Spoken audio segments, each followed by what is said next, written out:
Vous êtes sur la montagne notre journée. Il est temps que nous aussi, Éternel, nous arrivions, prions afin que soyons notre marche, soyons constructifs au cri des autres. Ta capacité vient de la part de Dieu. Je prie pour ces pays.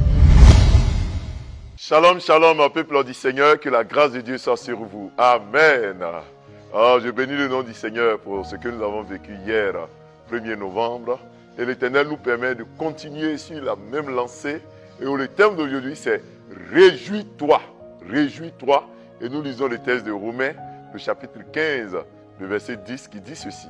« Nation, réjouissez-vous avec son peuple. » Amen. Bien-aimé dans le Seigneur, ce matin, je voudrais te dire de te réjouir. Il faut dire Amen. Réjouis-toi. Bien-aimé, nous sommes souvent dans des situations où nous ne voyons pas de joie. Certains trouvent que la vie chrétienne est morose, elle est fade. La vie chrétienne n'a ni haut ni bas, elle n'a ni goût. Bien-aimé, la vie chrétienne que nous vivons est une vie qui a un goût. Et le goût que produit la vie chrétienne est un goût de quelqu'un qui est en joie, qui est en paix, qui est dans le bonheur. Je veux dire que la joie doit être décrétée de ta part. Plusieurs d'entre nous ne se réjouissent pas. Ils ont le bac, leur fils a le bac, il n'y a pas de fête, il n'y a pas de joie. Ils ont un examen, il n'y a pas de fête, il n'y a pas de joie. Leur anniversaire, il n'y a pas de fête, il n'y a pas de joie. Mais dès qu'il y a un décès, toute la nation, le monde entier est informé. On poste sur Facebook, on met sur les réseaux sociaux, on informe par message, on veut que les gens viennent nous consoler.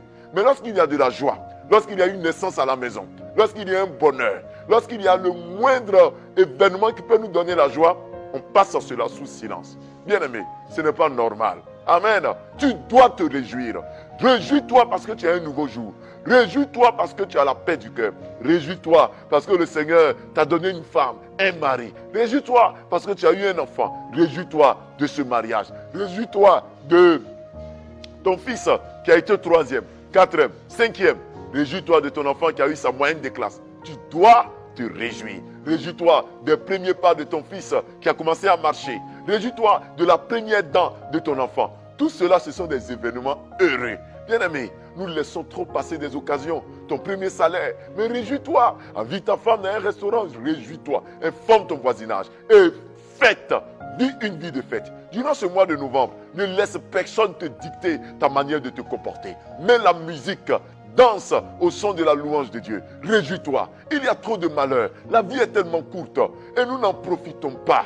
Offre-toi un voyage. Va dans un pays étranger. Va au bord de la mer et respire l'air qui vient de Dieu. Bien-aimé, offre-toi des vacances. Offre-toi un week-end de rêve. Tu as les moyens pour cela. Tu peux. Alors réjouis-toi. Je veux que ce soit un décret pour toi. Décrète que je me réjouirai. Tu peux dire avec moi, je me réjouirai. Alléluia. Nation, réjouissez-vous. Frères et sœurs, réjouis-toi. Réjouis-toi de ce voyage que tu as eu. Réjouis-toi de cette embauche. Réjouis-toi au nom de Jésus-Christ. Ne laisse rien ternir ta joie. Prions. Père, tu nous dis aux nations de se réjouir avec les peuples. Nous avons le devoir de nous réjouir. La vie chrétienne n'est pas une vie de tristesse, c'est une vie de paix et de joie. Hier, tu nous as dit que tu es venu nous annoncer une bonne nouvelle, une nouvelle de joie. Mais nous taisons cette nouvelle, nous ne nous réjouissons pas. Notre vie n'attire pas des frères et sœurs à l'église. Quand on nous voit, ce ne sont que le fait de ressasser des moments douloureux, en ayant en pensée les échecs. Nous oublions très souvent nos succès, nos réussites. Tu nous invites ce matin à nous réjouir.